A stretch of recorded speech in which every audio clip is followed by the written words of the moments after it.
di level Nusantara. Safari politik Anies Baswedan ke Aceh rupanya sempat diwarnai insiden pelemparan telur busuk yang menimpa kantor DPW Partai Nasdem Aceh pada Sabtu 3 Desember. Peristiwa ini terjadi menjelang Anies Baswedan akan melakukan jalan santai dan pertemuan dengan masyarakat.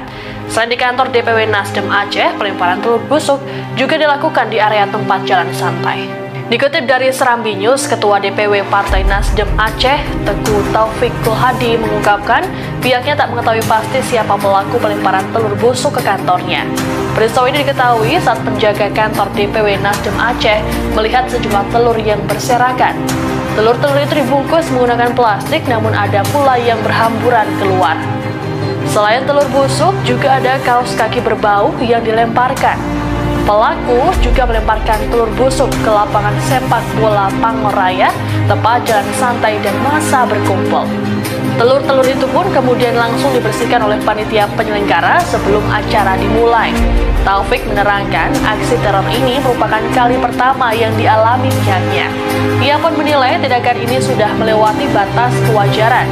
Menurut Taufik, teror telur busuk ini adalah perilaku baru dalam politik Aceh. Ia pun meyakini bahwa tindakan itu merupakan hasil impor. Meski mendapatkan teror, Taufik menegaskan pihaknya tak terpengaruh dengan hal tersebut. Ia menambahkan antusiasme warga cukup tinggi saat menyambut Anies Baswedan.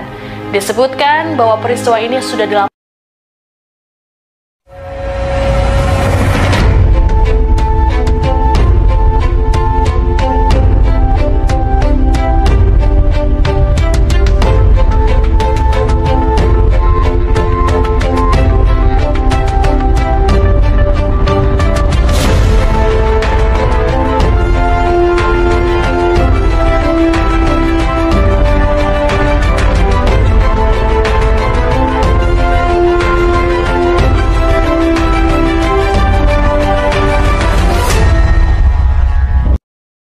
Konfederasi Nasional Relawan Anies mengungkapkan akan ada demonstrasi yang dilakukan pihak-pihak tertentu untuk menolak kunjungan Anies Baswedan. Bahkan, spanduk yang akan digunakan juga sudah ada fotonya.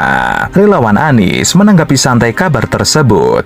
Ia meminta seluruh relawan dan simpatisan Anies Baswedan untuk tidak reaktif seperti yang terjadi di Aceh. Penolakan dilakukan oleh segelintir orang. Dan ketika ditanyai, para demonstran tersebut menangis. Relawan Anies menyebut hal serupa juga terjadi di Riau beberapa hari yang lalu. Meskipun jumlahnya kurang dari 10 orang, tapi spanduk mereka cukup mendapat perhatian. Semua orang sangat menghargai kebebasan berekspresi dan berpendapat, apalagi dilakukan secara santun dan tertib. Oleh karena itu, relawan Anies tidak usah mempersoalkan jika ada pihak manapun yang menyatakan pendapat menolak kedatangan Anies Baswedan dimanapun. Namun hal itu dilakukan dengan cara yang baik, santun, dan tertib. Sementara itu, Ketua Wilayah Miliani Sulawesi Selatan juga tidak mempersoalkan aksi tersebut. Setiap orang berhak untuk menyuarakan sikap dan pandangannya terhadap sesuatu, sepanjang dilakukan menurut aturan yang ada. Sejauh ini, tidak ada aturan yang dilanggar Anies Baswedan, khususnya kalau dikritik dari perspektif UU Pemilu, bahwa saat ini belum masuk tahapan pemilu, sehingga Anies hanya rakyat biasa, belum ditetapkan sebagai capres oleh KPU. Kedatangan Anies di Sulawesi Selatan tidak lebih dari silaturahim biasa. Relawan Anies jangan mengambil pusing dengan demo penolakan tersebut. Itu hak demokrasi dan meskipun terkesan tersetting karena terjadi di beberapa daerah oleh segelintir orang, hal itu sebagai upaya pihak sebelah menghambat dukungan masyarakat terhadap Anies menjadi presiden. Dan bagi relawan hal itu bukanlah persoalan serius. Kegiatan yang akan dihadiri Anies di Sulawesi Selatan sudah beredar luas. Tidak satupun dari semua kegiatan yang merupakan kampanye akbar. Semua agenda tidak lebih hanya silaturahim biasa. Jadi kalau rame memang pendukung Anies begitu banyak. Untuk diketahui, deklarasi Relawan Aliansi Nasional Indonesia Sejahtera atau Anies Kabupaten Pekalongan, Jawa Tengah terhadap Gubernur DKI Jakarta Anies Baswedan diduga disusupi pendukung Ganjar Pranowo. Hari acara deklarasi, relawan Anies Pekalongan mendapatkan sedikit gangguan di depan gerbang masuk acara. Foto sebuah mobil berwarna hitam yang ditutupi spanduk putih bertuliskan "Tetap Ganjar". Mobil ini terparkir di depan rumah makan Dapur 51 Kedung Muni, Pekalongan, tempat deklarasi diadakan. Selain itu, sejumlah orang membentangkan poster tersebut di seberang pintu masuk lokasi deklarasi. Panitia menghimbau agar semua pihak berpolitik dengan santun dan tidak memancing konflik. Politik harus dijalankan dengan kegembiraan. Acara deklarasi untuk Anies Baswedan di Pekalongan berjalan dengan lancar, meski mereka hanya terganggu di pintu masuk. Saya ingin mengajak kepada semuanya, kita adalah bagian yang mempersatukan, bukan yang memecah belah. Setuju? Kita jangkau semuanya. Bila bertemu dengan yang berbeda pandangan, maka sampaikan pesan-pesan dengan positif. Bila menghadapi kondisi yang tidak nyaman, berikan senyum.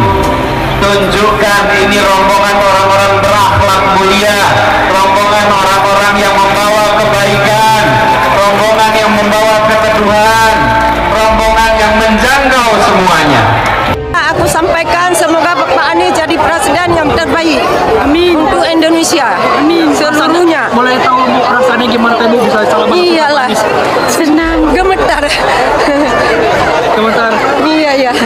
Alhamdulillah Mak ya ada Tak salaman. pikir enggak sempat jumpa tadi. Akhirnya bisa Bu. Iya akhirnya. Tapi dua-dua bisa salaman, Bisa Mbak. jumpa tadi. Oke, pesan buat Pak Anies Bu. Iya, alhamdulillah aku udah jumpa. Semoga dia jadi presiden yang terbaik untuk Indonesia semua. Saya ingin mengatakan kepada publik bahwa alhamdulillah silaturahim Mas Anies lancar. Oke. Ada sedikit, saya ingin mengatakan itu aja. Oke. Sedikit gangguan-gangguan. Tapi ada ya? Kepujian. Ya, ada. Oke. Nah, kita menghimbau kepada seluruh pemerintahan pusat maupun daerah. Pertama yang harus dipahami adalah partai ini sedang melakukan pendidikan politik. Partai ini sedang melakukan semacam apa ya, cek sound atau apa, inilah menawarkan ke publik bahwa Nasdem ini loh punya calon presiden. Bagaimana respon masyarakat. Nah, oleh karena itu ketika kami silaturahmi ke daerah untuk menyapa rakyat, berkomunikasi dengan rakyat, pemerintah daerah seharusnya memfasilitasi, karena ini bagian dari pendidikan politik yang penting. Membuat rakyat tahu sejak dini siapa pilihan-pilihan presidennya, siapa pilihan-pilihan pemimpinnya, supaya rakyat tidak salah. Dan safari ini atau silaturahmi kami lakukan dalam rangka itu, dalam rangka pendidikan politik. Nah, oleh karena itu seluruh komponen bangsa, seluruh instrumen negara, seluruh kelompok-kelompok masyarakat seharusnya menyambut ini, karena ini bagian dari Oke, Gus.